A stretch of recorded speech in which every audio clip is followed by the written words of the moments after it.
Hello, Biology 100 students, and welcome back for slideshow number 2 for discussion lecture number 2. And today we're going to do a very brief discussion of chemistry. Not very much of the course is about chemistry, but we have to get through a little bit of the chemistry just so we can understand biology. So to give you an overview of today's lecture number 2, we're first going to discuss what atoms are, and then we'll discuss what elements are. Then we'll discuss how the atoms from different elements can connect to each other, bind together using various forms of what are known as chemical bonds. A bond, of course, is something that holds two things together. And then that will take care of our understanding of atoms and molecules. And then we'll talk about some benchtop chemistry, some mixing things together. And we'll talk about solutions. Of course, you remember from the last lecture that solutions are where you dissolve a powder into a liquid, for instance. And you heard that an aqueous solution is a solution where the liquid that you dissolve the powder is water. All of human biology revolves around chemical reactions that occur in water. All of human biology, therefore, revolves around chemical reactions that take place in aqueous solutions.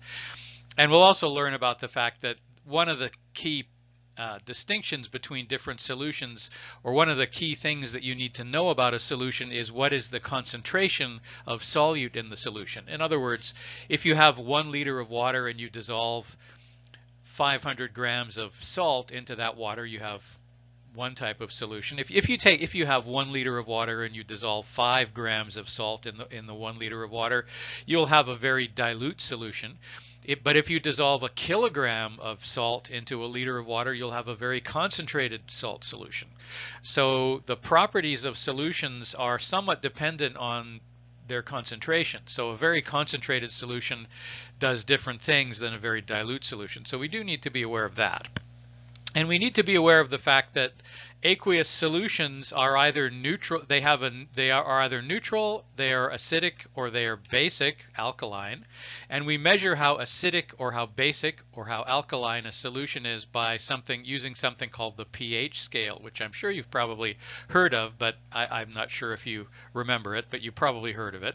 And then if you want to have an aqueous solution where the pH will not change very much, depending on if you put a bit of acid into that solution, the pH won't change very much. You put a bit of base into it, the pH won't change very much. If that's what you're interested in doing, then you would put a chemical into that solution that's called a buffer. A buffer is like a cushion that prevents sudden changes, right? So a buffer is like a chemical cushion that prevents rapid or drastic changes in the pH. Right, so as I mentioned briefly last time, that human blood is buffered by a solution called phosphate solution. It's also buffered by another solution called the carbon dioxide carbonic acid buffer. So the human blood is buffered at a pH of approximately 7.2.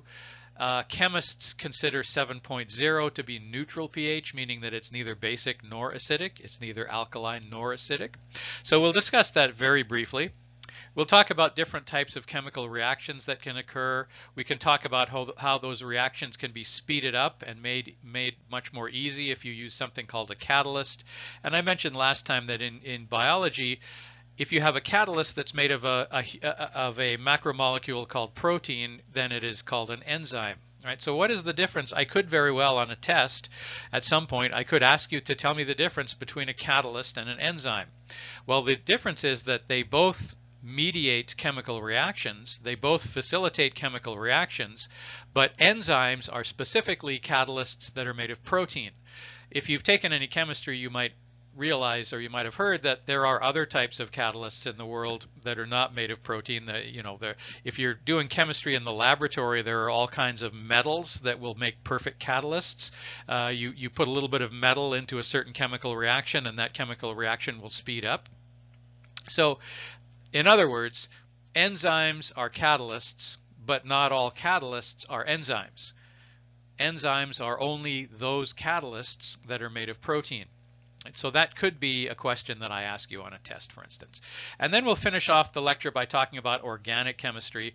Organic chemistry is a type of chemistry, a specialty of chemistry where people study only organic compounds, compounds that are chemicals that are derived from living things. And then we'll talk about biochemistry, which is specifically the chemistry of living things and not just the additionally things that you can do with those compounds. And then we'll talk about the difference between hydrocarbons, and we'll talk about something called functional groups. Okay, let's begin. All right, beginning with atoms and elements.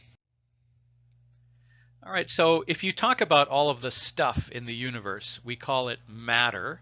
So matter is what the universe is made out of, M-A-T-T-E-R, matter. That's a word that you'll often hear physicists talking about, matter, antimatter, dark matter, light matter, and so on. So the universe is made of matter, and the smallest unit of matter was once believed to be something called the atom. And then after a little more experimentation, the scientists discovered that you could actually split the atom into 3 different smaller particles, which we now call subatomic particles.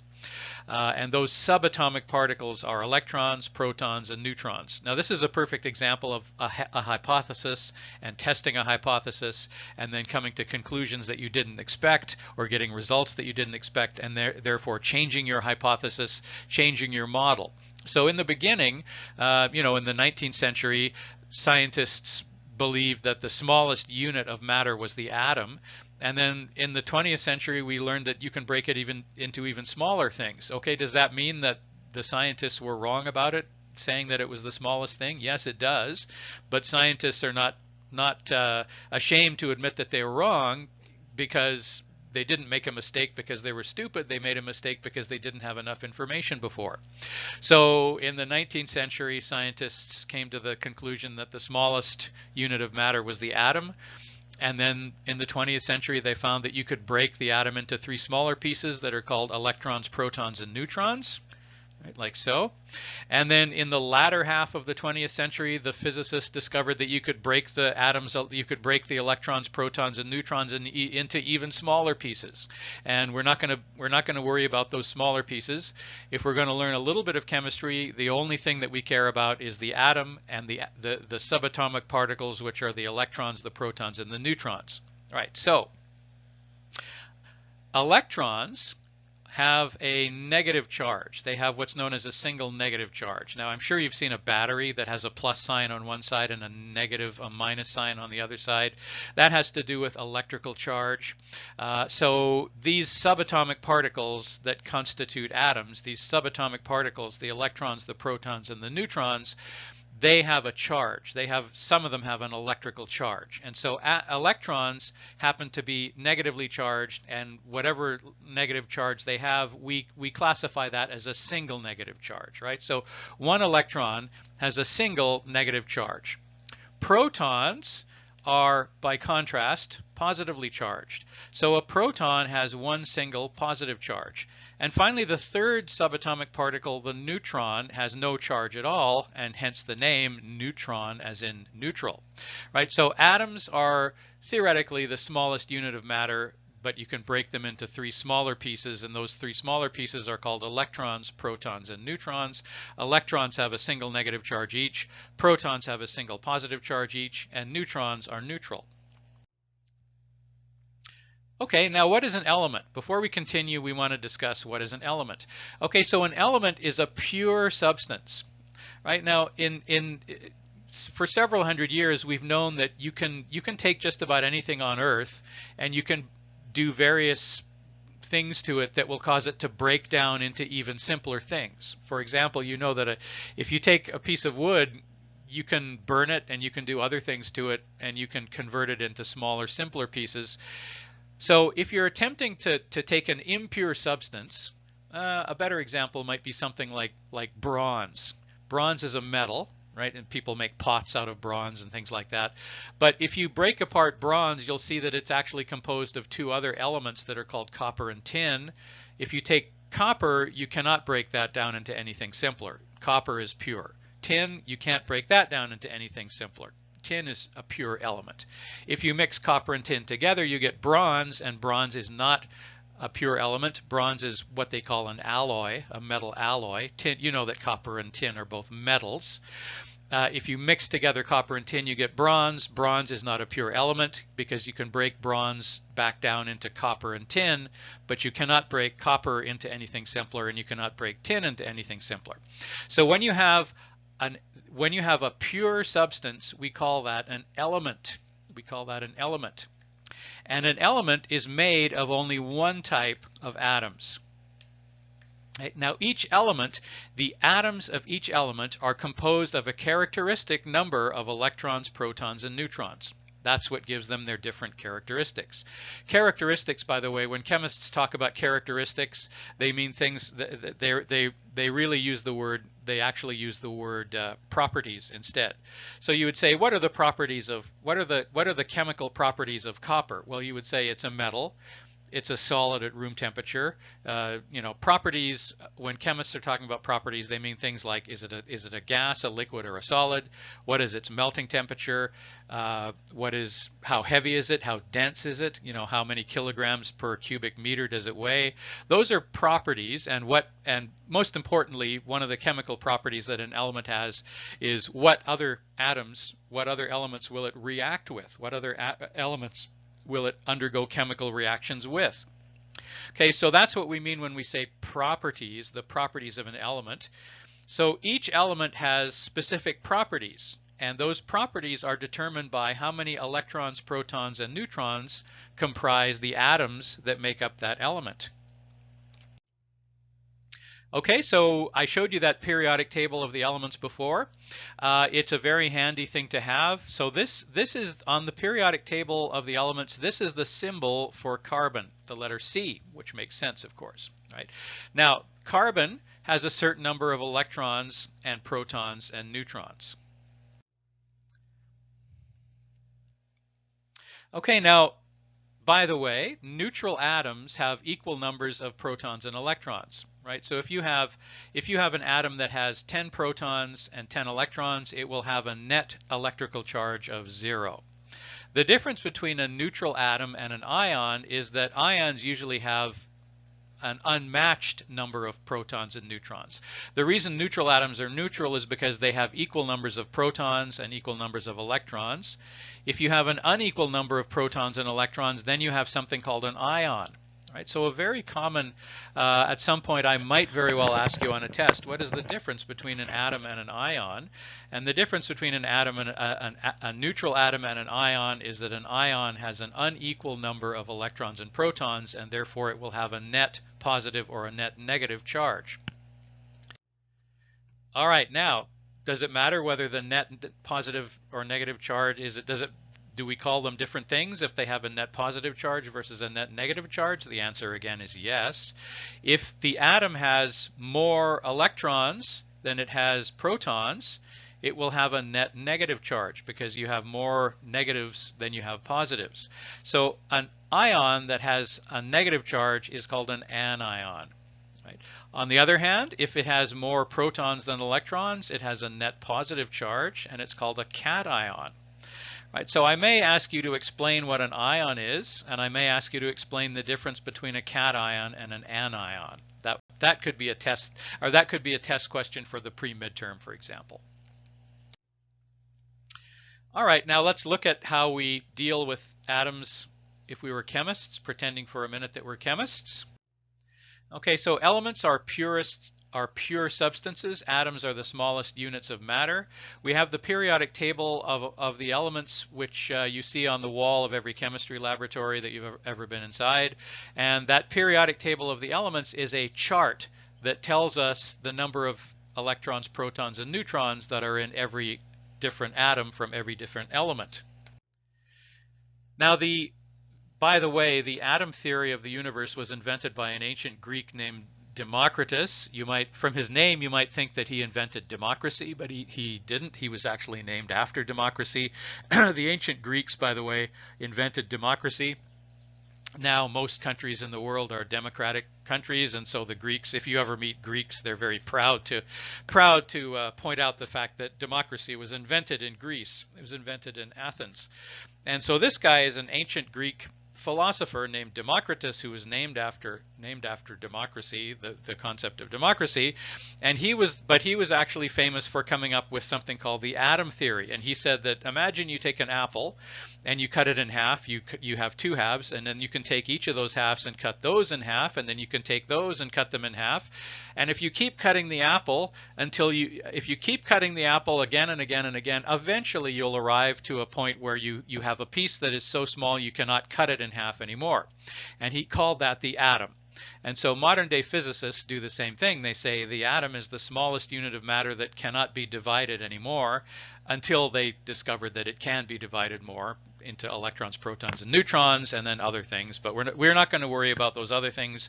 We only care in this course about the neutrons, protons, and electrons. Okay, so we can thank Democritus for this theory. An element is a pure thing, right? So gold, if somebody gives you a gold ring or a gold watch, you ask, is this gold plated, or is this pure gold?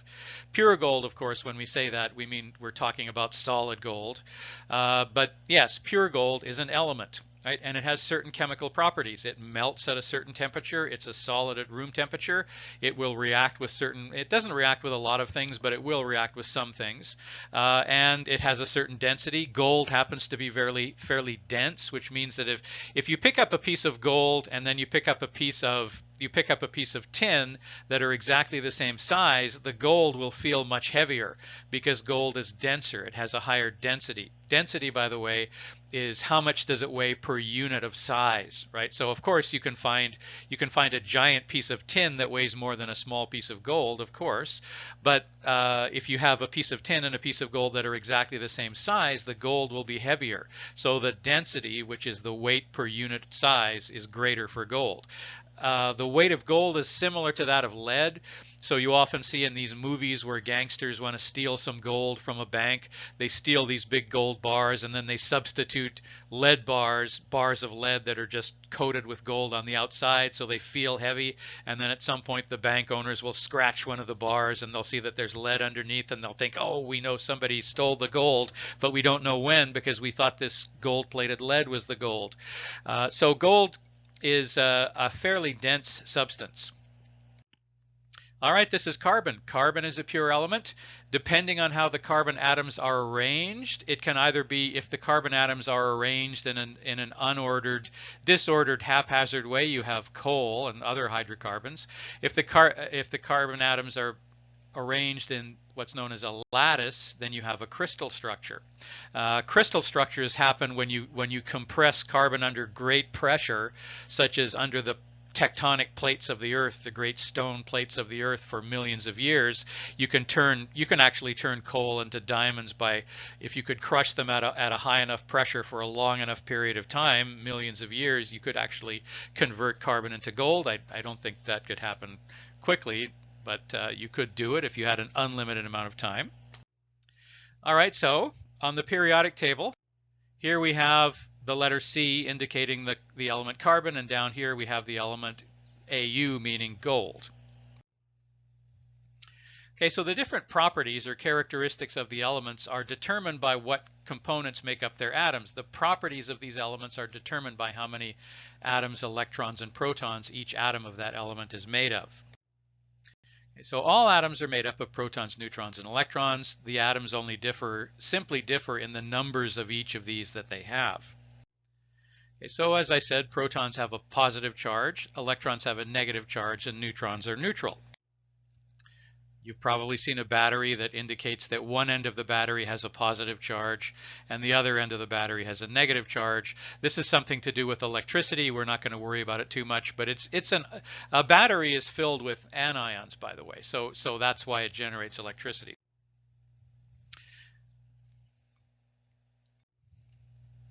Okay, so protons and electrons, they have a charge, and neutrons do not. Now, if you have an atom, we don't really know what an atom looks like, but one of the things that we do know is that it's different in different parts. It has a central part, which is called the nucleus, and then it has an outer part, which is composed of multiple layers of electron shells.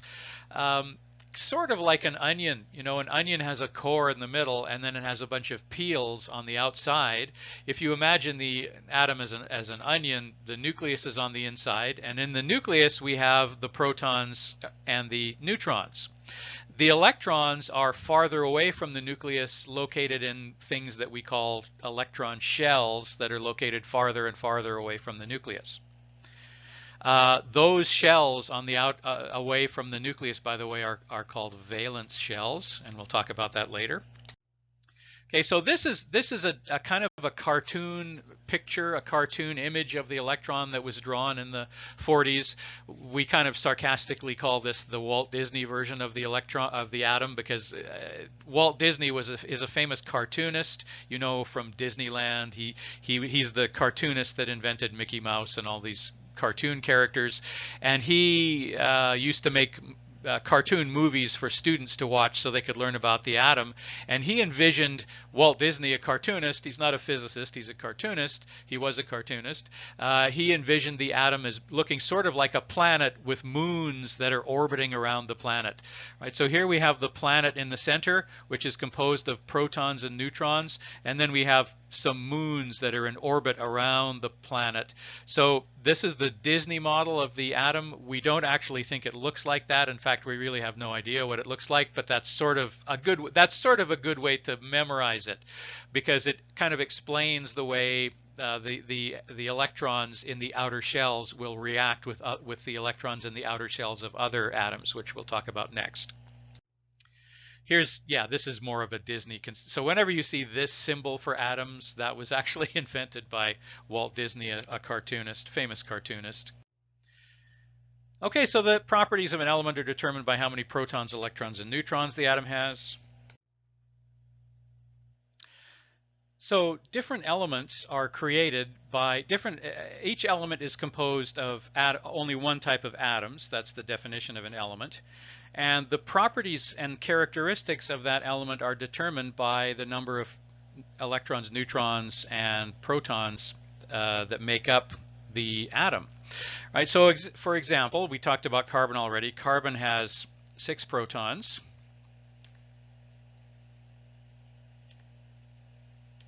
6 electrons, and 12 neutrons. Gold, by contrast, has 79 protons, 79 electrons, and 118 neutrons. So the different atoms that compose the different elements differ only in the number of protons, electrons, and neutrons they have, not in anything else. So for example, if you were God and you wanted to build anything that you wanted, anything in the universe, you would start by putting together the atoms. And if you put together six protons, 6 electrons, and 12 neutrons, you've built a carbon atom. If you then put together 79 protons and 79 electrons and 118 neutrons, you've made a gold atom. And then you could react those two atoms together and then create some compounds if you do some other things. And so you can put together any matter by putting together a certain number of electrons, protons, and neutrons, right? So to think of it that way, the universe is really nothing more than protons, electrons, and neutrons that are in specific arrangements, right? So that's the current theory, at least. We may change our minds when we come across more data, which we're doing every day, but for now, that's what we believe.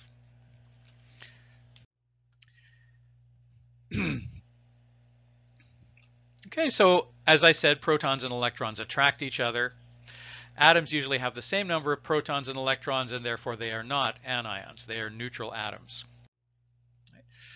Now, what happens if one atom has one of its electrons stolen by another atom? Then it becomes an ion, right? So this in fact happens, right? There are some atoms that are greedy and they want more electrons than they already have, and so they go and they steal another atom's electron. And that atom that had its electron stolen will now have 1 fewer electrons than it has protons. Right? And because it has 1 fewer electrons than it has protons, it will have a net charge of +1 because somebody stole one of its electrons. Right? And the thief, the atom who stole the electron, now has 1 more electron than it has protons, and therefore it has a net negative charge. And so therefore it is now an ion. Right? That happens every day. One of the things that happens is that chlorine comes around and steals one of the electrons from sodium. So we have chloride, which is an anion, and then we have sodium, which is a cation, and then so the sodium has a plus charge, a charge of +1. The chloride has a negative charge, -1, because the chloride literally stole away the electron from the sodium.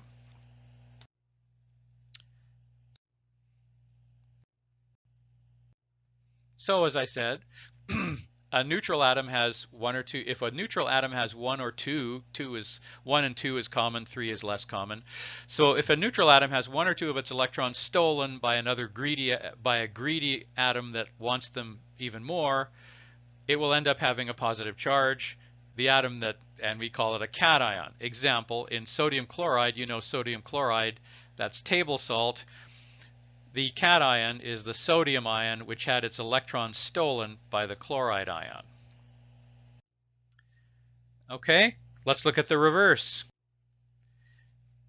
The atom that steals one or two electrons from the other atom will end up developing a net negative charge. Example, in sodium chloride, table salt, it's the chloride that stole the electron from the sodium, and so it now has one more negative charge than it has positive charges. As fate would have it, positive charges and negative charges attract each other. You've heard the term positives and negatives attract. That's true here. So sodium cations and chloride anions are attracted to each other because they have opposite charges, right? So they stick together. Apparently, the chloride feels no guilt about stealing the sodium's electron, and the sodium is willing to forgive the chloride, and they stick together, and they bond together with a type of chemical bond that's referred to as an ionic bond, which simply means an ionic bond is where two ions stick together with electrical forces. Those electrical forces are caused by one of the atoms stealing electrons from other atoms. All right, so atoms are neutral, of course. If you have too many or too few electrons, they have a net positive or negative charge, making them either cations or anions, right? And so now we know that those sorts of things can then be held together. Those sorts of various ions can be held together by electrical charges. Okay, now let's talk about something that's a little harder to understand, which is isotopes. Okay, so the number of electrons and protons are supposed to be equal unless one of them has been stolen and you become an ion, right? The number of neutrons may vary. So I mentioned earlier that gold had 112 protons. I mentioned that carbon has carbon actually has, well, let's go on. So sometimes the atoms have variable, they always have the same number of protons and neutrons, but they may have a variable number of neutrons. And a perfect example of that is carbon-14 versus carbon-12. Right, carbon-14 versus carbon-12. Right, so carbon-14 has 2 more neutrons than carbon-12. Carbon-12 normally has 12 neutrons. Right, so one of the uses of this, one of the biotechnology uses of this, is that carbon-14 doesn't like to have 2 extra neutrons, right? So let me just say that carbon-12 and carbon-14 are isotopes of carbon, 2 different isotopes of carbon. Carbon-12 is by far the most common, and carbon-14 is less common. Now carbon-14 is heavier because it's carrying these 2 extra neutrons in its nucleus, and it doesn't actually like to do that. So the carbon-14 will sporadically, occasionally kick out one of the spare neutrons to become carbon-13, and then kick out another one to become carbon-12, and then it's happy having lost the extra weight to be carbon-12. Right? So this happens at a fairly predictable rate, right? So carbon-14 will what's called decay into carbon-14 will decay into carbon-12 over a certain period of time. I believe it's 500 years or something, what's known as the half-life for carbon-14.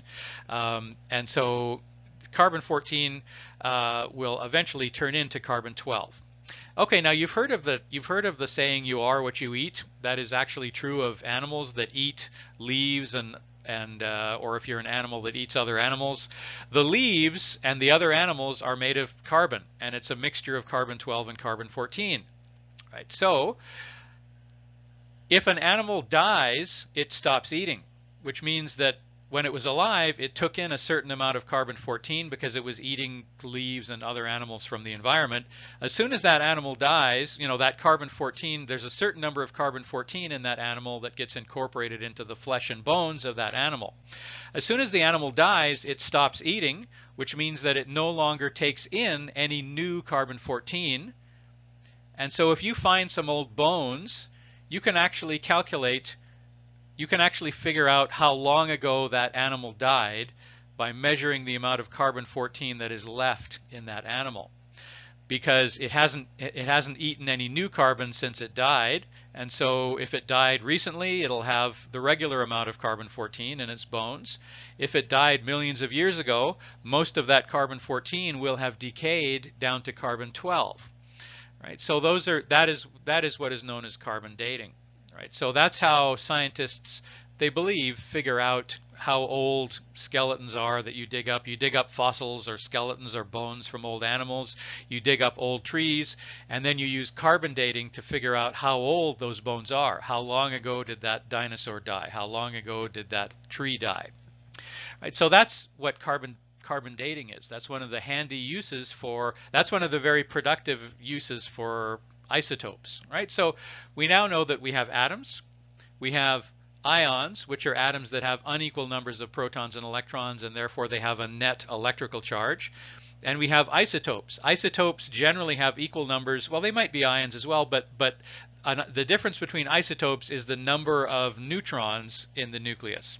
Right, so if you throw out a nucleus, if you throw away one of the two extra neutrons, it doesn't affect the electrical charge of the atom at all.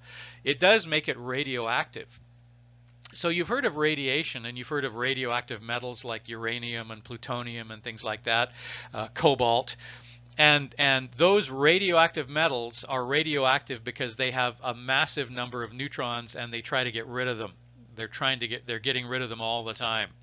Right, so they're very heavy, and they're constantly trying to throw off these extra neutrons, trying to lose weight desperately. And every time they throw off a neutron, it causes a little bit of energy to be released, and that's what radiation is.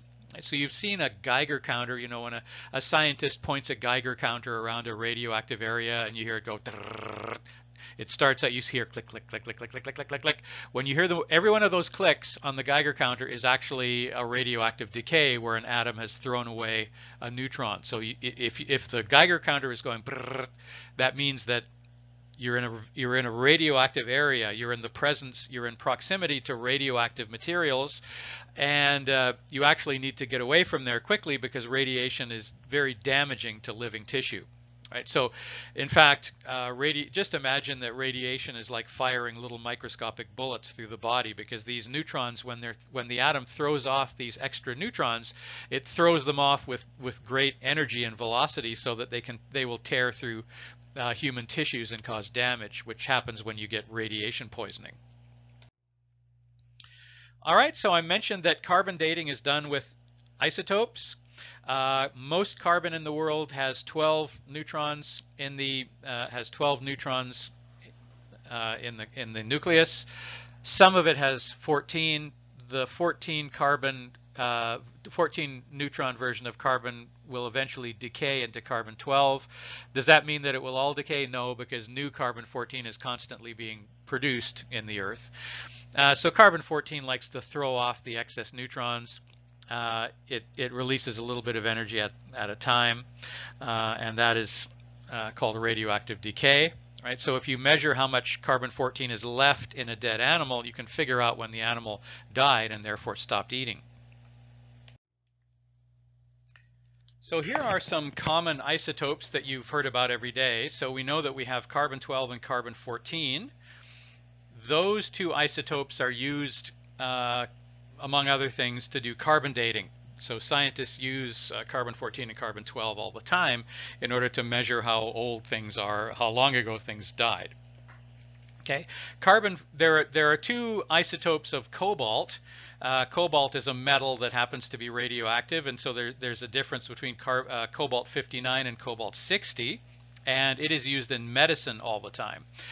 So, for example, if they're trying to kill a tumor, sometimes if you have cancer and they try to kill it with radiation, it's usually cobalt 60 that they're trying to kill it with, because it's not so the cobalt is not so big that it will explode the way plutonium or uranium will, but it's big enough and to be radioactive, and the radioactive decay of cobalt 60 to cobalt 59 is strong enough that it can kill tissues. If you point it just at a tumor, it will kill the tumor without affecting any other part of the body. And then finally, a less pleasant subject, uranium 234 versus 235 is used to make atomic weapons and nuclear weapons. So as it turns out, only about 0.17% of the uranium in the world is U-235. Now, what they do is, has to do with something called nuclear fusion, which you might be interested in. This is a technology that threatens the world, to be honest. So you may as well know about it.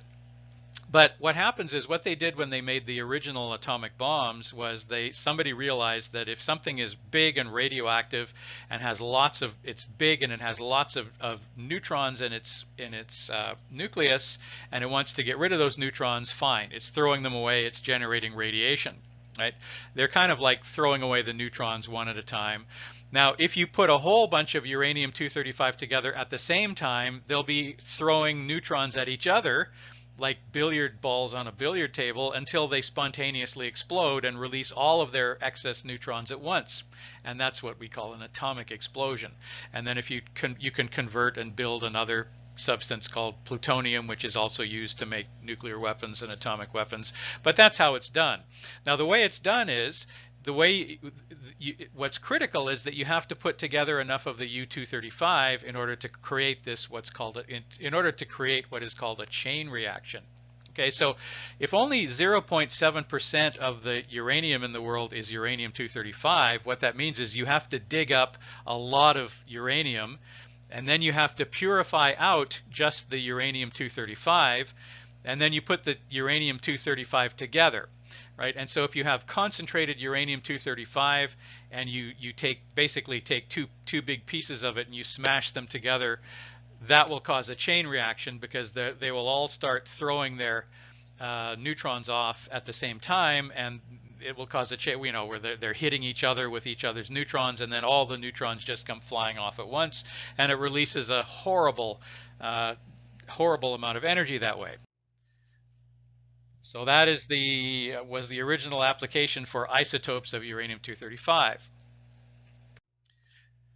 All right, so as we said, however, there are better uses for uranium. So we can use power plants. Nuclear power plants make use of radioactive isotopes as well, and instead of releasing the energy all at once the way you do in an atomic explosion, you release the energy slowly, so all it does is it's used to heat up water, and then that heated water makes steam to turn an electrical generator, and then that's what you do to make electricity. Okay, so to summarize atoms, we know what elements are, we know what atoms are. Elements, of course, are made of only one type of atom. We know that ions are where an atom has unequal numbers of electrons and protons, and isotopes are where they have an unequal number of neutrons. Right? Okay, now let's talk about the difference between atoms versus molecules.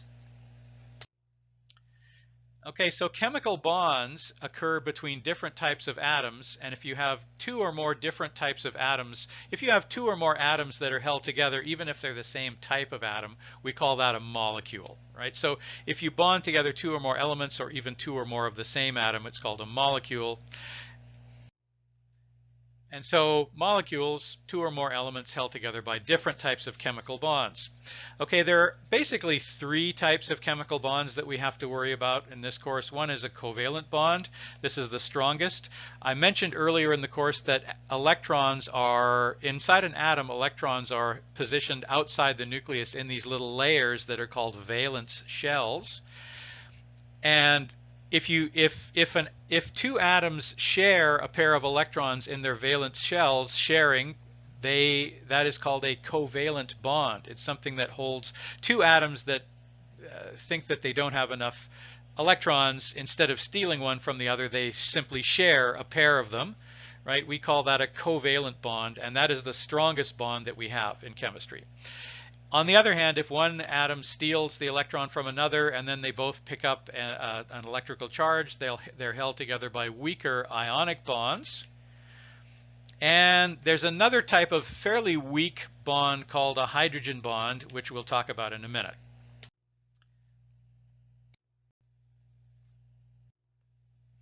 Okay, so molecules, of course, are two or more atoms held together. So you tell me which of these are atoms and which are molecules. Okay, so nitrogen, you have one nitrogen atom by itself. Is that an atom or a molecule? Of course, it's an atom. Carbon dioxide is made of two atoms of oxygen and one atom of carbon. Is that an atom or a molecule? And of course, the answer is it's a molecule. Okay, oxygen on the periodic table, if you look at it on the periodic table of the elements, if you have it by itself, that of course is just an atom. But oxygen doesn't like to live that way. It likes to live paired together in a covalent bond with another oxygen atom. And so we have what's known as gaseous oxygen. It's an oxygen gas, or it's referred to sometimes as molecular oxygen, because obviously this is a molecule. If you have even two of the same elements held together, it's no longer two atoms of the same element held together are still classified as a molecule. Okay, so I'll leave the rest of these for you to decipher. Do you think water is an atom or a molecule? Obviously, it's a molecule. What about ethanol? This is the chemical formula for ethanol. Is that an atom or a molecule? Obviously, it's a molecule.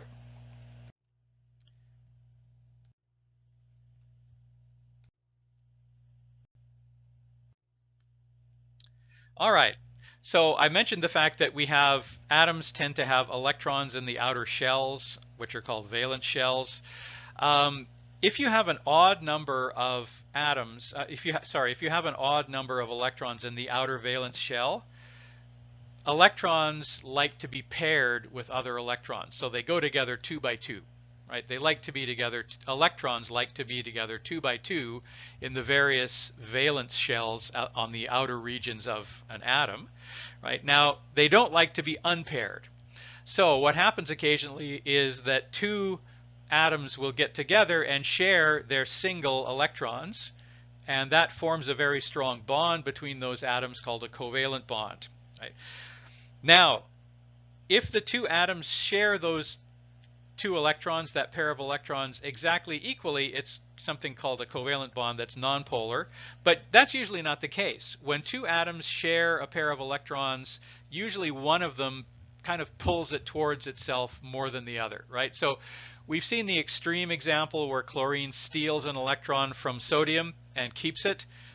That's an extreme example. If the opposite could happen, well, not the opposite, but it could also happen that you have two atoms that form a covalent bond, and one of them kind of keeps the pair of electrons closer to itself than the other one. And a good example of that is what happens when hydrogen bonds with oxygen. Right? So oxygen has two unpaired electrons in the outer shell, and hydrogen has one. Right? So that means that water will form two covalent bonds with two atoms of hydrogen. Now what happens is oxygen is fairly big and greedy, and it tries to steal the two electrons away from the two hydrogens, but it doesn't quite succeed. The hydrogens manage to hold on to it, so the oxygen can't completely steal away the two electrons from the two hydrogen atoms. But because it's like you're at the dinner table and you're all sharing the food, but one person insists on pulling the plate closer to themselves so they can keep taking from that bowl of common food. It's kind of like that. So we have the oxygen atom is pulling the electrons that it shares with the hydrogen atoms closer to itself, and it causes something to occur called a dipole moment. A dipole moment means that the oxygen picks up not a complete negative charge, but a partial negative charge. It didn't completely steal the electrons, it's just holding them closer to its nucleus than the hydrogens are. And because the oxygen is pulling the electrons so close to itself, the hydrogens then pick up a partial positive charge. Right? So that we call that a dipole moment. And then hydrogen bonds occur when you have this partial attraction between partially negative atoms and partially positive atoms. You get partially negative atoms and partially positive atoms when you have atoms that are sharing electrons in covalent bonds, but and they're close to each other, and therefore they're attracting each other by electrical forces. And finally, of course, ionic bonds are where one of the atoms completely steals the electrons from the other. Okay, so as I said, atoms keep the electrons in outer shells that are sometimes called orbitals or shells. And if you have an unpaired set of the electrons like to be together in pairs. And if you have one that is unpaired, rather than be lonely, it will pair with the unpaired electron from another atom that has an unpaired electron. Right? So if two atoms share a pair of electrons, instead of having two single electrons, they share a pair so that all of their electrons can be paired, then that is called a covalent bond. Okay, so this is kind of a Walt Disney diagram of these atoms, and notice that these rings that are around the planets, these rings that are around the nuclei of these atoms, are the valence shells, are the shells, the electron orbital shells. Now notice that in the inner level, so in most of these atoms, in the inner shells, the electrons are paired. So carbon, for instance, has a pair of shared electrons on the inner shell, but in the outer shell it has 4 unpaired electrons. Why couldn't they just pair with each other? Well, sometimes they do, but it's a really complicated answer. Generally they don't. Okay, but look at hydrogen, for instance. It has only 1 electron and it's unpaired, right? So isn't that an unfortunate situation? Okay, then over here we have helium. Both of its electrons are paired, so it doesn't really have to share electrons with anyone else, right? And then we have, let's see, we have the sodium down here. Notice that the sodium has 1 unpaired electron plus a lot of paired electrons, right?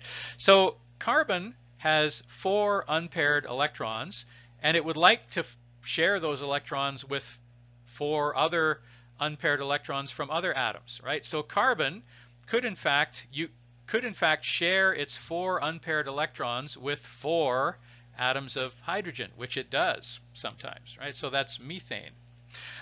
So a carbon paired with 4 covalent bonds with hydrogens forms methane. And it's a gas, I believe.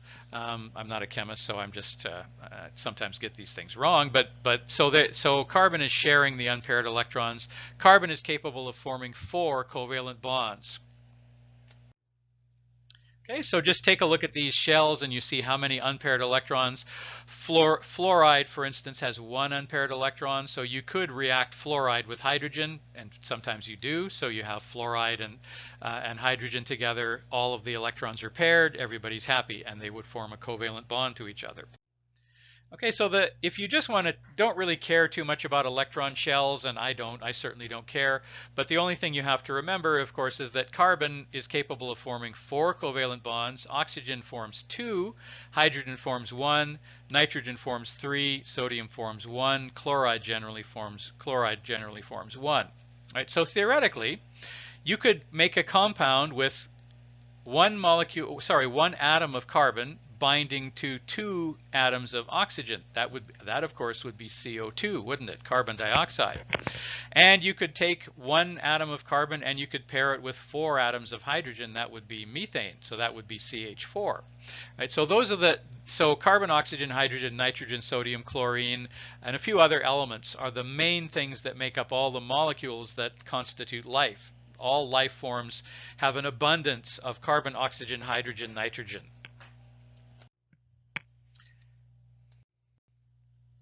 Okay, so covalent bonds are very strong. All right, now what about single bonds versus double bonds? You've probably heard of single bonds versus double bonds. So a single bond is where two atoms share one pair of unpaired valence electrons. So they each have a single unpaired electron. They form a single covalent bond. A double bond is where two atoms share two pairs. Right? And then carbon has 4 valence electrons, right? So it's capable of creating what are known as double bonds. Okay, so look at this. Here we have two carbons, right, held together by when they share a single pair of electrons. Right?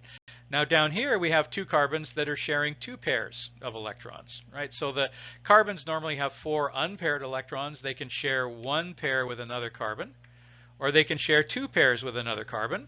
They can even share 3 pairs. So that would be called a triple bond, wouldn't it? Right?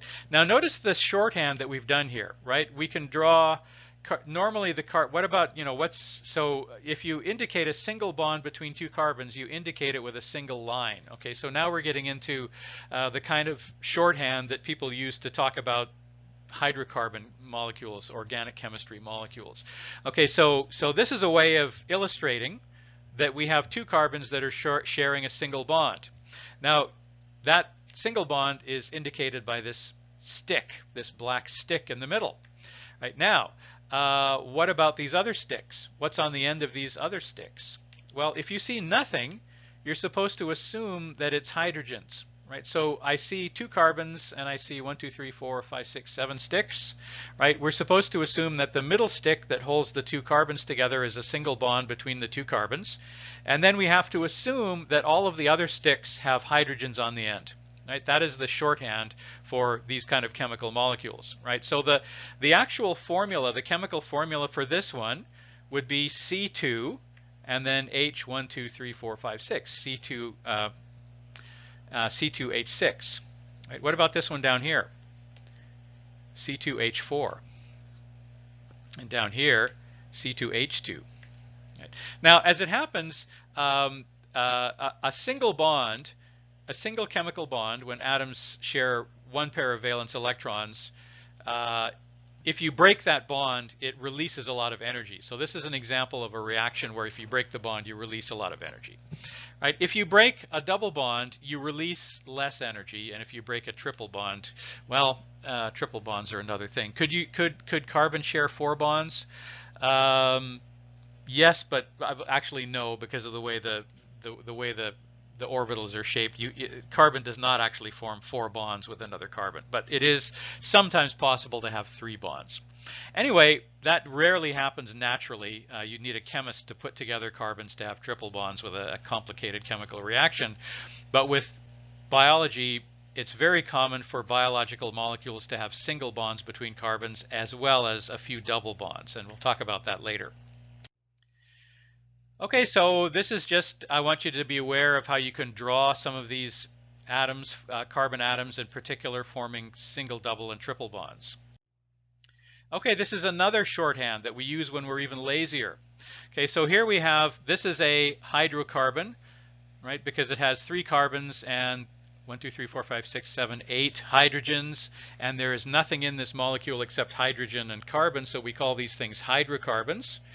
Right now, if you take a lot of these C's and H's and put them together into a long chain, you have something called a long chain hydrocarbon. And then if you stick something else on the end, it's no longer a hydrocarbon because I see some oxygens there, right? And that's something else. That's something that we call a fatty acid, which we're going to talk about later.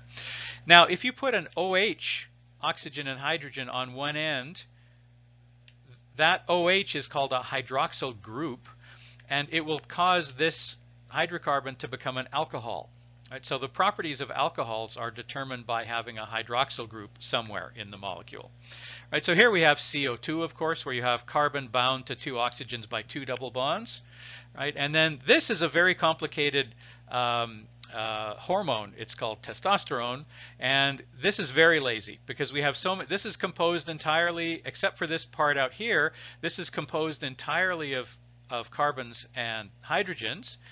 And everywhere that you see a corner, see this corner here, we're supposed to assume that there's a carbon there, right? We're getting very lazy. We're not even drawing the C's everywhere that we need to.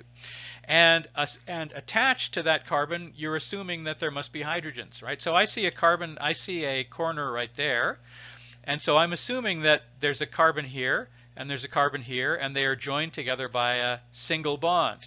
And then that same carbon that's here is also attached to another carbon by a single bond. So that will account for 2 of the covalent bonds. What about the other 2? Going this way, we're supposed to assume that carbon has 2 hydrogens on it as well. Now notice over here you see a double line. That's supposed to indicate that these 2 carbons are held together by a double bond, right? So this is the kind of shorthand notation that chemists use when we're too lazy to bother drawing in all of the C's and the H's. The truth is you don't have to. You can assume that they are there, right? So if you're a chemist, if you're a full-time chemist, you would know that you're supposed to assume that there are carbons at each one of those corners, and those carbons are attached to hydrogens.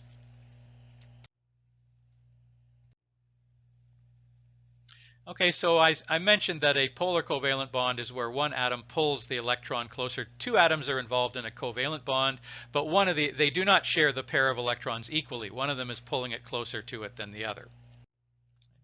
Now that creates negativity among the one that's pulling the electrons closer, and it creates positivity for the ones that are losing their electrons, right?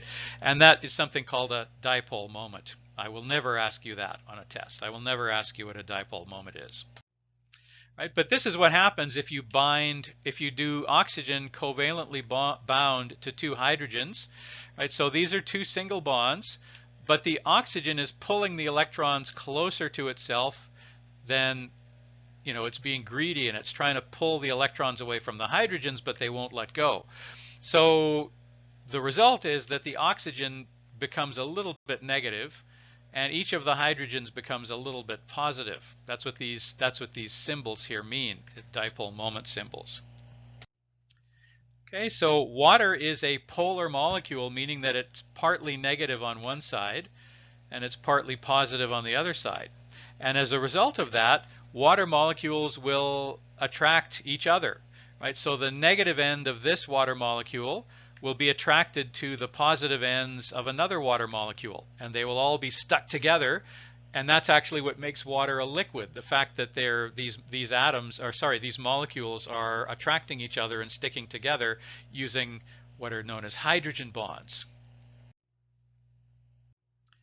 Okay, so if you have a polar covalent bond, and one of the atoms is more electronegative and the other atom is electropositive, then they can attract each other, and that's a fairly weak bond. It's the weakest of the 3 that we've discussed. So we've discussed covalent bonds, ionic bonds, and hydrogen bonds. Hydrogen bonds are the weakest, but one of the things that makes hydrogen bonds useful is that they can be easily reversed, right? So if you want these 2 molecules to go together, they'll go together easily with hydrogen bonds. If you decide you made a mistake by putting those 2 together, you can take them apart just as easily, right? So they're kind of like Velcro. This is kind of like sticky Velcro. You can stick things together, but it's not, if you made a mistake or something, it's not really that hard to pull them back apart. And that's a critical property of biological reactions, the fact that you can stick atoms and molecules together and pull them apart again, in some cases quite easily for certain types of molecules.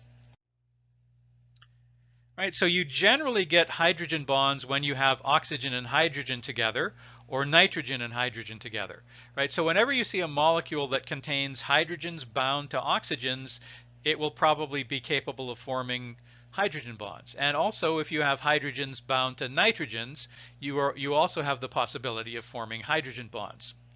So hydrogen bonds tend to be very important for biology. Right, so we mentioned the fact that if one electron is stolen completely, it gives the ion a negative or a positive charge, and they can be held together by this electrical charge, which is ionic bonds are stronger than hydrogen bonds but weaker than covalent bonds.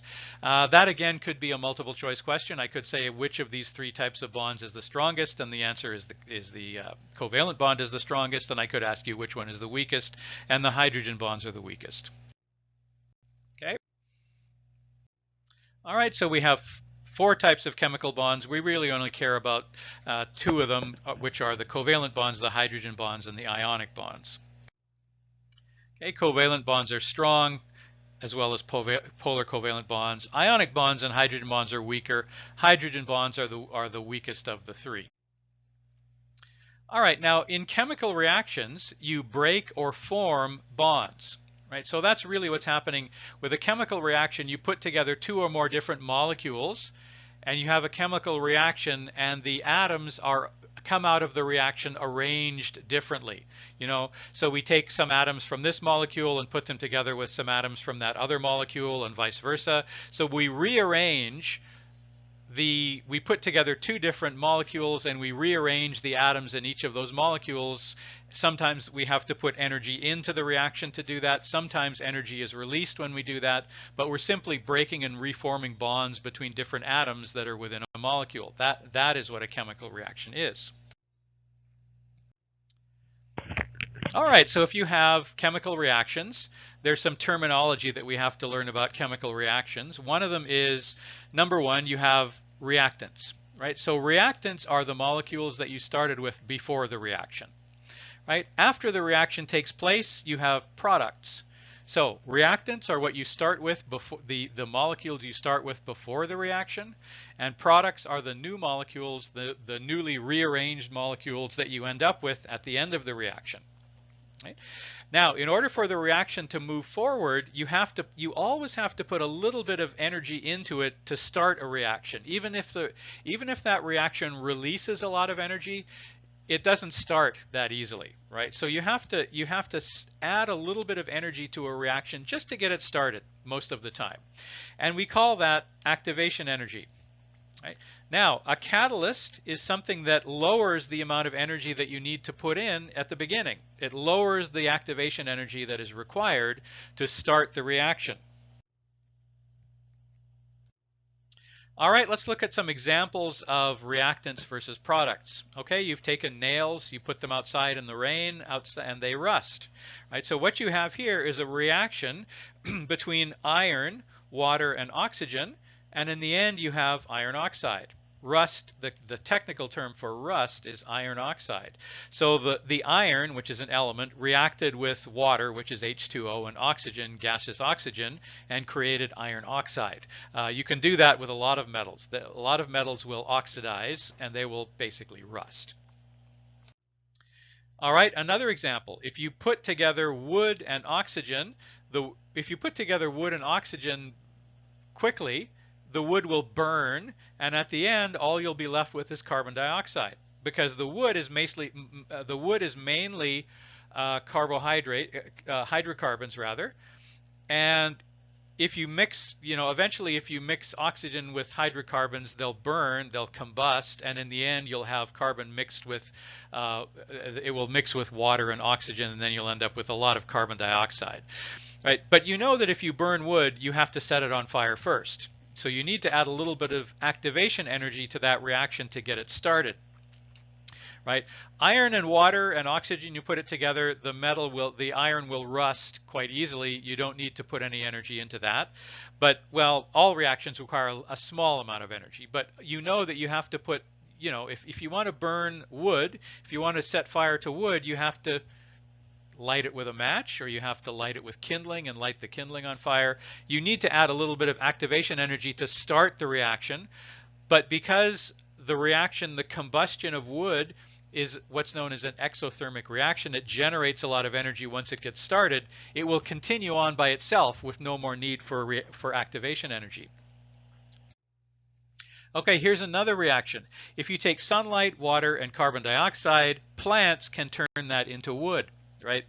Through a process called photosynthesis. Right? So there's another example of a reaction. So what are the reactants in every case? In the first reaction, iron, water, and oxygen are the reactants. Wood and oxygen are the reactants in the second case. Water, sunlight, and carbon dioxide are the reactants in the third instance. Then we have a reaction, and after the reaction is over, we have some products. So what are the products at the end? Right? So we have iron oxide, carbon dioxide, and wood as the products. All right, now notice that the first two reactions actually release energy. the second reaction, burning wood, releases quite a lot of energy, doesn't it? Right, and so the most of the energy is released in the form of heat. So heat, in case you didn't know, heat is actually a form of energy. It's one of the lowest grade forms of energy. Radiation is one of the highest forms of energy. Heat is one of the lowest forms, but one of the least energetic forms of energy. Right. So, but you know that when you burn wood, it releases a lot of energy, and it is released as heat. Okay, you probably aren't aware that oxidation of iron it releases energy too, but it does. It releases a little bit. Right, now, if you have a reaction that releases energy, it's referred to as an exothermic reaction. So the word exo is Latin for to go out. The word thermic means heat. Heat is a form of energy. So exothermic means that it's an exothermic chemical reaction is one where energy is released. On the other hand, you know that water and carbon dioxide will not come together and spontaneously form wood. You need sunlight to provide the energy, right? So we had to put energy into this reaction in order to make it go forward. Any chemical reaction that consumes energy is referred to as an endothermic reaction. The word endo is Latin for going inside. Thermic means heat or energy. So if you have to put heat or energy into the reaction to make it work, that is what's known as an endothermic reaction. Now, in an endothermic reaction, the products have more energy than the reactants in an endothermic reaction. After you've burnt up the wood, the ashes don't have any energy left at all, do they? You can't burn the ashes anymore because they've expended all their energy, right? So an exothermic reaction is one where the products have a lot less energy than the reactants did. All right, so endothermic and exothermic reactions are terms that chemists use, but biologists will occasionally use these terms as well.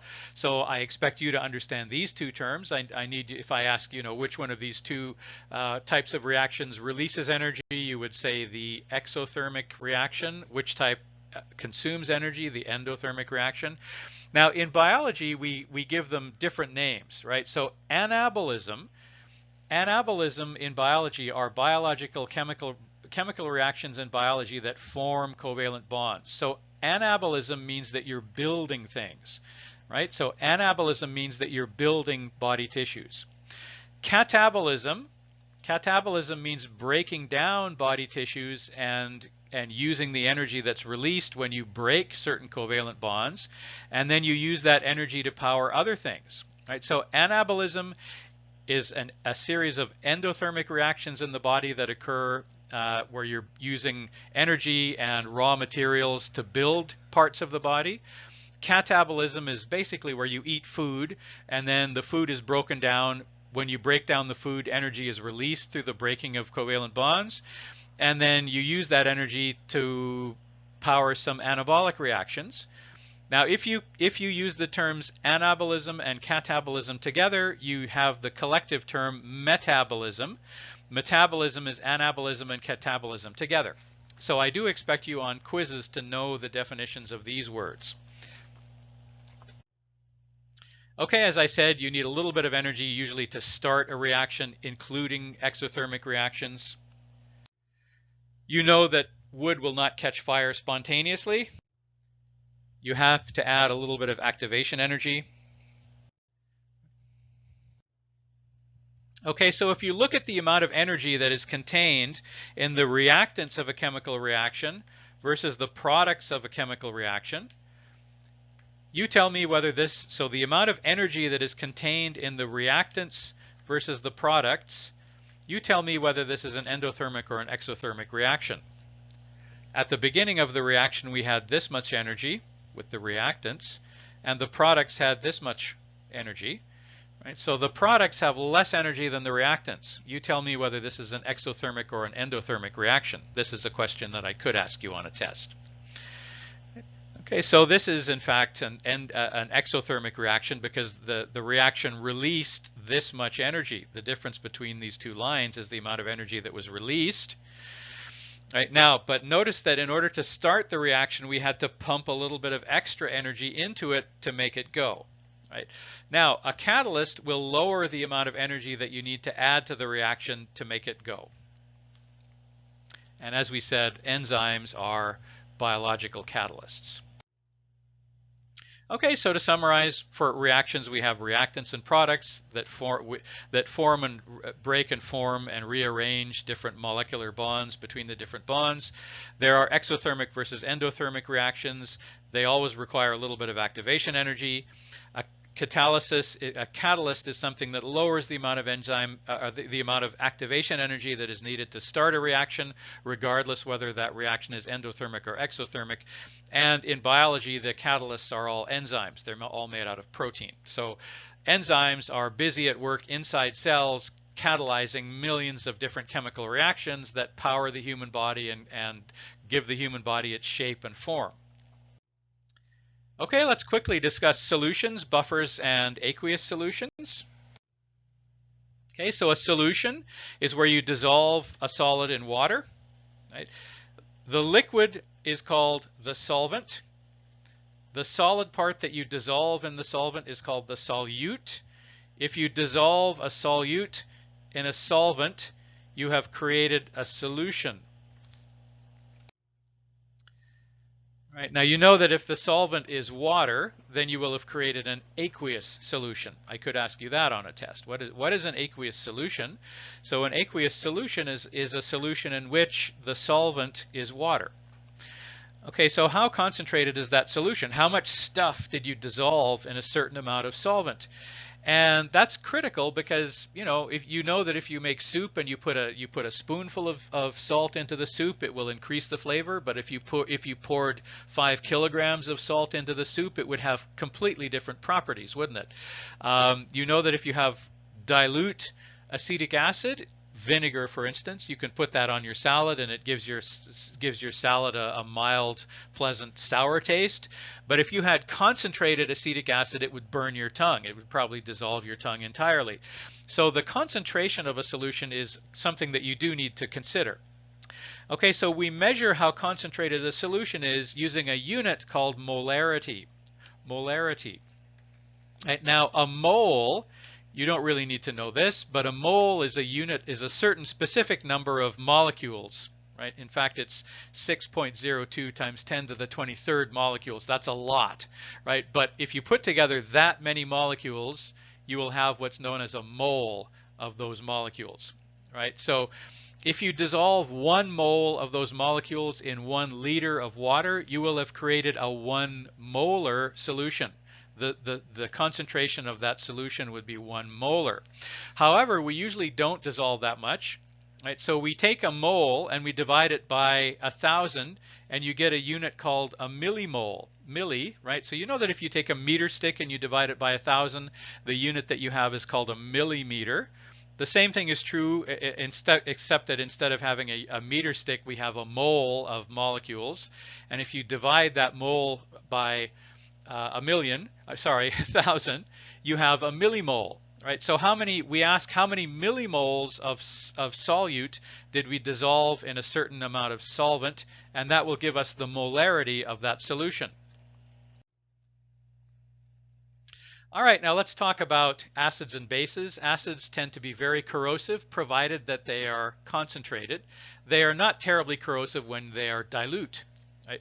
Bases are also highly corrosive. They react with a lot of different molecules and break them apart if they're concentrated, but not when they're dilute. Right? So HCl is the chemical formula for hydrochloric acid. By the way, we have hydrochloric acid in our stomach. And NaOH, sodium chloride, is a base. It's a base. Acids and bases, one of the interesting properties is that they can neutralize each other.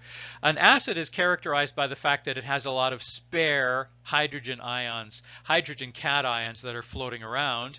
If it has a lot of spare, an acid is simply a solution of water, usually, that has a lot of spare hydronium cations floating around.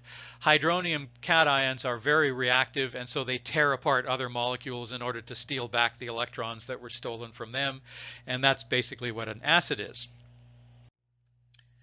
All right, the degree of acidity or the degree of alkalinity is measured with something called the pH scale.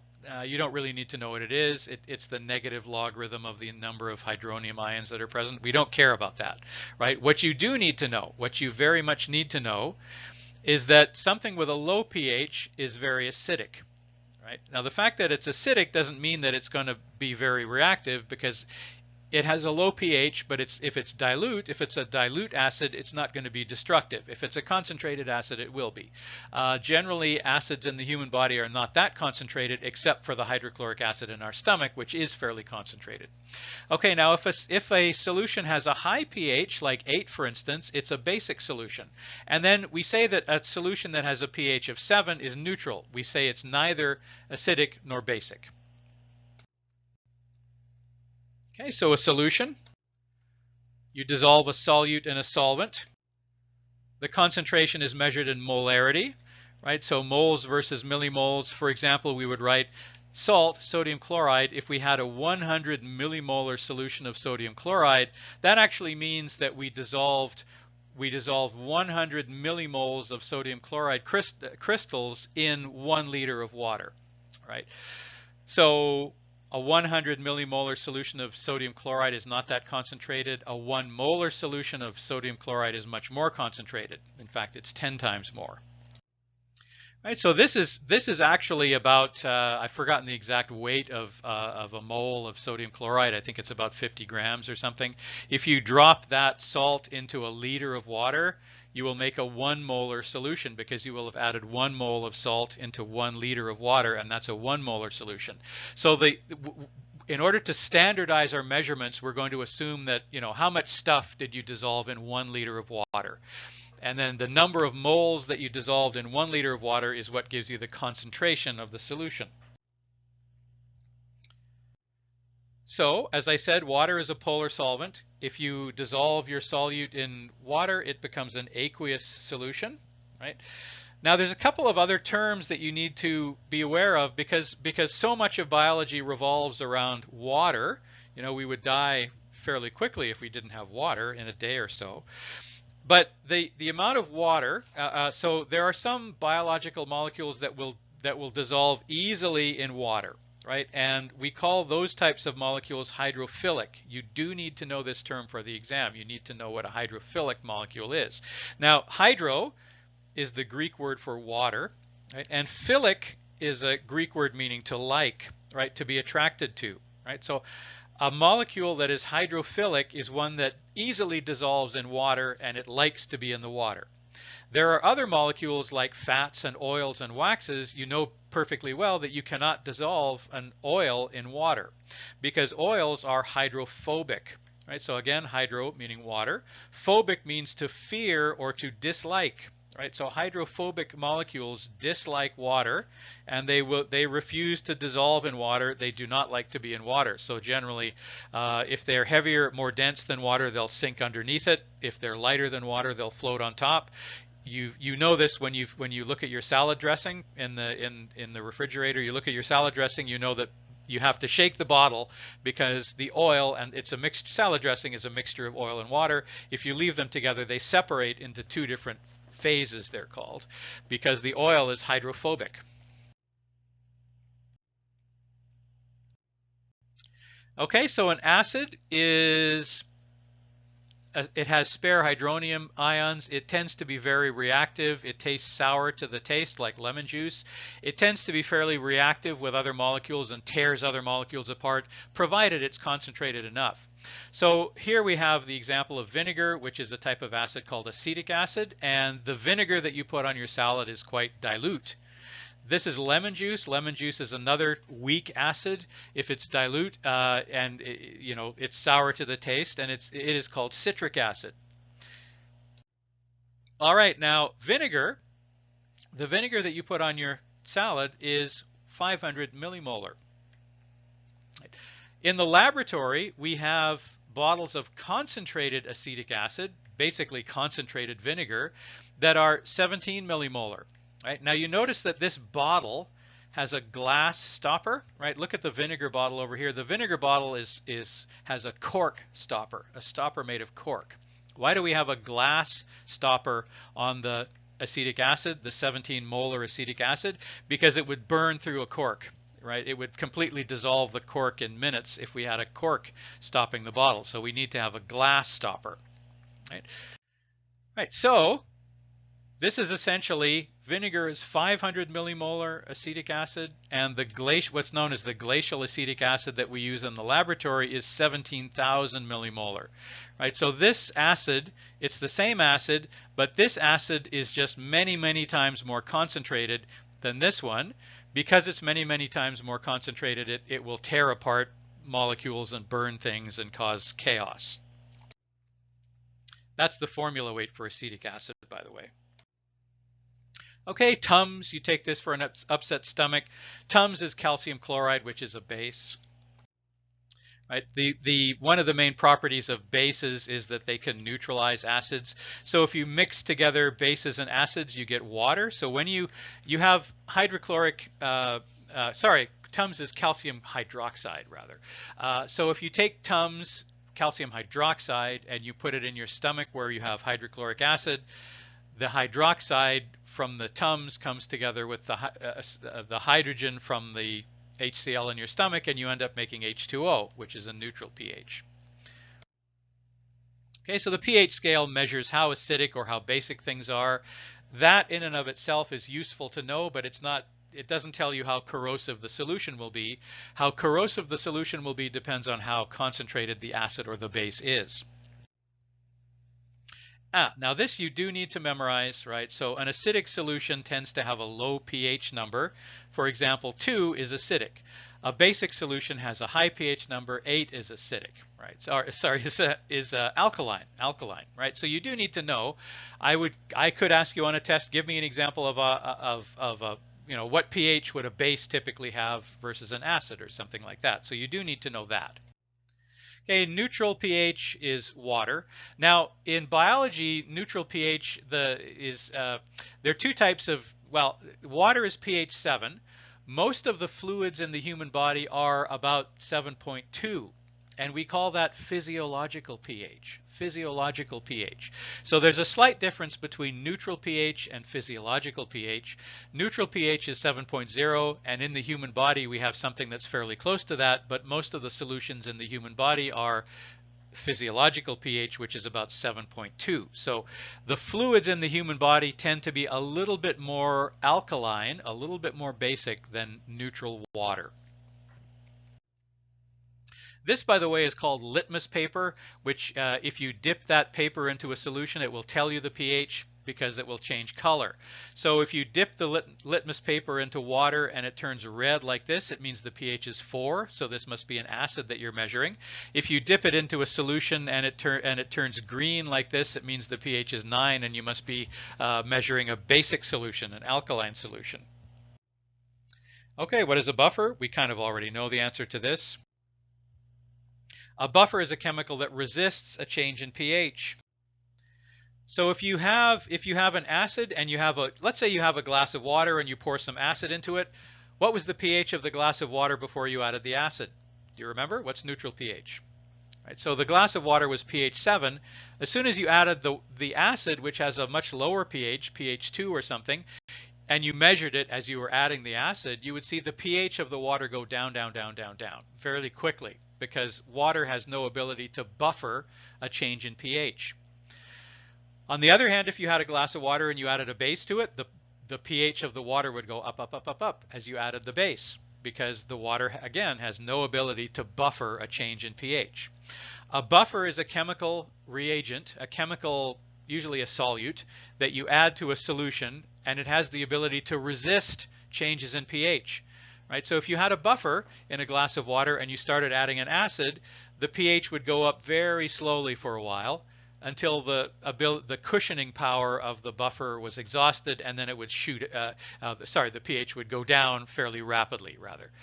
So a buffer is something that you can add little bits of acid or little bits of base to the solution, and the pH will not change if you have buffered the solution with special chemicals that are called buffers, right? And so I mentioned that the human body has blood inside it. The blood in the human blood is buffered by a type of buffer called a phosphate buffer and another buffer called a carbonic acid buffer. Those two buffers together keep the pH of human blood between 7.2 and 7.4, and that will become very important, as we'll see later. It's very important that human blood is buffered to pH 7 and between pH 7 and pH 4 in order to do its job of carrying oxygen around. Right? Because oxygen is attached to the hemoglobin molecule at a high pH, and it is released from the hemoglobin molecule at a low pH. And so we'll talk about why that's significant later on. All right, let's discuss very briefly what organic chemistry is. Okay, organic chemistry is the study of organic chemicals, usually organic because it's mainly the chemistry of carbon and hydrogen and oxygen. Right, so you know that carbon and hydrogen and oxygen can create those three atoms together can create a wide variety of very complex and complicated molecules because carbon forms 4 bonds. There are very few elements that are capable of forming 4 bonds, right? Lots of elements can form 1, lots of elements can form 2. Carbon is unique in that it can form 4 bonds. Silica can as well, but carbon is a better example. Okay, so carbon forms 4 bonds. If you have carbon with its 4 bonds combining with oxygen with its 2 and hydrogen with its 1, and you mix together a lot of carbons and hydrogens and oxygens and put them into all different combinations, they do a fantastic job of creating very complicated molecules, right? So organic chemists study these molecules, and they've figured out that no matter how complicated and scary the molecule looks, if you look for little combinations of specific atoms put together, those little things, those little markers, will determine most of the properties of that molecule, right? So, you know, it's kind of like, oh, this looks very scary and complicated, but I see a little thing here which is an oxygen and a hydrogen together. That's called a hydroxyl group. So this must have the properties of an alcohol, right? So as soon as organic chemists learned that you could tell what the properties of a very large, complicated molecule are simply by looking for the presence of these little things called functional groups, that was the birth of organic chemistry. So if a molecule has specific functional groups, it will undergo a specific set of reactions. So you know that there are alcohols. There's something called alcohol. Alcohols have certain properties. They will dissolve in water. They're flammable and so on. They're polar. And so you know that alcohols have these properties because of this functional group that we call a hydroxyl group. And so it doesn't matter how big and complicated and scary the rest of the molecule is. If you see a hydroxyl group, you know that that molecule will behave the way other alcohols behave. So that's the importance of functional groups. Biochemistry is a branch of organic chemistry where we only worry about the parts of organic chemistry that happen in biology. Right? So if you take organic chemistry and then you remove everything, you remove all of the information except the information about aqueous solutions. Water is always the solvent. We never have biochemical reactions in pHs that are radically outside 7.2 to 7.4, usually. Catalysts are enzymes and only require small amounts of energy. So organic chemists are worried about the huge amount of energy that's released if you ignite hydrocarbons like petroleum products. Biochemists don't have to worry about that. Organic chemists have to worry about extracting hydrocarbons that are hydrophilic from things using organic solvents and things. Biochemists, all we worry about is aqueous solutions, right? So biochemistry is the study of the chemical reactions that take place in the human body or the animal body, and those reactions always take place in a water environment, in an aqueous solution. They usually take place at a pH between, 6 to 8, something like that. They require small amounts of energy and they liberate small amounts of energy, and they are usually catalyzed or mediated by enzymes. Hydrocarbons are just long chains of carbon and hydrogen. A saturated hydrocarbon is where you have only single bonds. Now this is important. An unsaturated hydrocarbon is where you have double or triple bonds, usually a few. An aliphatic hydrocarbon is where you have a long chain of hydrocarbons that have usually mostly just single bonds. And an aromatic hydrocarbon is if you have a ring. So this is an aliphatic hydrocarbon. You just see a long chain of carbons and hydrogens. And I don't see any, I look at these sticks that are holding together the carbons, I don't see any double lines, so I'm going to assume that these are all single bonds. Right? Now, if you have a hydrocarbon where you have no double bonds, we call that a saturated hydrocarbon. Right? So that is called a saturated hydrocarbon. If you see some double bonds, that's called an unsaturated hydrocarbon. And the importance of that will become apparent shortly. All right, now here we have an unsaturated hydrocarbon because there's a double bond there. Right? Now notice that the double bond, you could have had one of the hydrogens, you took away two of the hydrogens and substituted another bond with the other carbon in order to make the double bond. So you're left with just two hydrogens left here. One of them could have been on this side while the other one was on this side, but in fact they're both on the same side. Right? And so when you see that, we call that the cis configuration, and I'll spell that out for you in a minute. But this is an unsaturated hydrocarbon because it has at least one double bond. Right? If you break that double bond and attach two hydrogens in place of the bond with the other carbon so that they're all single bonds again, that is called saturating it. It would now be a saturated hydrocarbon. Okay, so this, because you have the two remaining hydrogens on the same side, we call this a cis unsaturated double bond. Cis means on the same side. Cis means on the same side. What does it mean if they're on, what do you call it if they're on opposite sides? It would be called a trans unsaturated double bond. All right, so here we have an unsaturated hydrocarbon with a cis unsaturated double bond. And here we have a trans unsaturated hydrocarbon where the two hydrogens are on opposite sides. Here we have some ring-shaped hydrocarbons, and we call those aromatic hydrocarbons. Right? So on the pre-midterm, I might show you a picture of a ring like this and say, is this an aromatic or an aliphatic hydrocarbon? You do need to know that. I could show you some pictures of this, and I could say, is this a saturated versus an unsaturated hydrocarbon? Which one is it? I could ask you whether it's a cis unsaturated hydrocarbon or a trans unsaturated hydrocarbon. All right, now let's get back to the idea of the functional groups. If you take certain specific functional groups and attach them onto these types of hydrocarbons, then those types of hydrocarbons will have specific properties that you can predict. They will undergo specific types of reactions that you can predict. Okay, so the most common types of functional groups are indicated by these things. The R indicates the hydrocarbon, right? So just pretend that everywhere you see an R in this column, we're talking about a hydrocarbon. It's either an aliphatic or an aromatic hydrocarbon. Right? Now, if you take a hydrocarbon and you attach an OH group, that is referred to as a hydroxyl group. Right? So you do need to know the term hydroxyl group. And a hydroxyl group is a characteristic of an alcohol.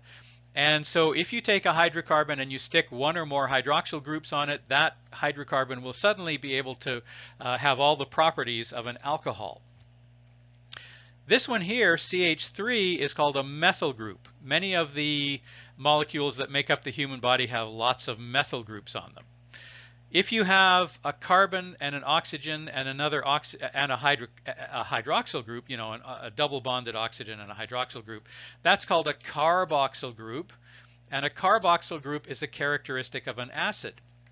If you take a nitrogen and attach it to the hydrocarbon plus two hydrogens, that's called an amino group, and many different biological molecules have amino groups. And if you take the hydrocarbon and you attach a sulfur group and a hydrogen, that's called a sulfhydryl group. Okay, so these are the characteristic functional groups that we worry about in biology. Don't get too nervous because, as I said, if you understand this, great, you'll do very well in the course. If you don't understand any of the chemistry that I've talked about in this entire lecture, it's still possible for you to get 90% of the questions right. right? If you do a very good job of memorizing everything else, you can still get 90% on the course, even if you don't know any of the chemistry. But we do have to go through it. So if you learn the chemistry and the biology, then great, you could get 100% on the course. But if you learn everything else and you can't get your head around the chemistry, then you might get 90, or even depending on how much of the biology you get. Okay, so these are the functional groups that we're going to talk about in the next lecture when we talk about biochemistry of macromolecules. Okay, so these two, carboxyl groups and amino groups, are capable of forming hydrogen bonds, because you notice that in the carboxyl group there is an oxygen attached to a carbon. Sorry, there's an oxygen attached to a hydrogen. And in the amino group you have hydrogens attached to nitrogen. So in both of those cases you can form hydrogen bonds. Okay, so this is from your textbook. These are just showing you what these functional groups look like. All right, to summarize what we discussed today, we discussed the difference between atoms, elements, ions, and isotopes. We talked about the different types of chemical bonds, covalent bonds, either polar or not. Usually they are polar. Hydrogen bonds and ionic bonds. We talked about solutions, specifically aqueous solutions. We talked about buffers. We talked about whether a solution is acidic or basic, and we talked about how to measure the degree of acidity or basicness, alkalinity is what it's called, by using something called the pH scale. You should be familiar with the pH scale. We talked about how reactions work, products versus reactants, endothermic versus exothermic reactions. And then we had a brief introduction to organic chemistry, biochemistry, and the chemistry of functional groups. Okay, here's today's, or the vocabulary for this section. We talked about most of this stuff. The word adhesion means to stick together. Right? We know what elements are. Equilibrium is when a reaction is finished and it's not reacting anymore. And everything else, basically, we covered. So the next lecture will be on macromolecules, and it contains a bit more chemistry, so we have to endure one other lecture of chemistry. But it's I hope this is the worst. This lecture was the worst, the hardest lecture having to do with chemistry that you'll have to take in this course. So I hope if you were traumatized by this lecture that you'll find the next lecture a little bit more peaceful.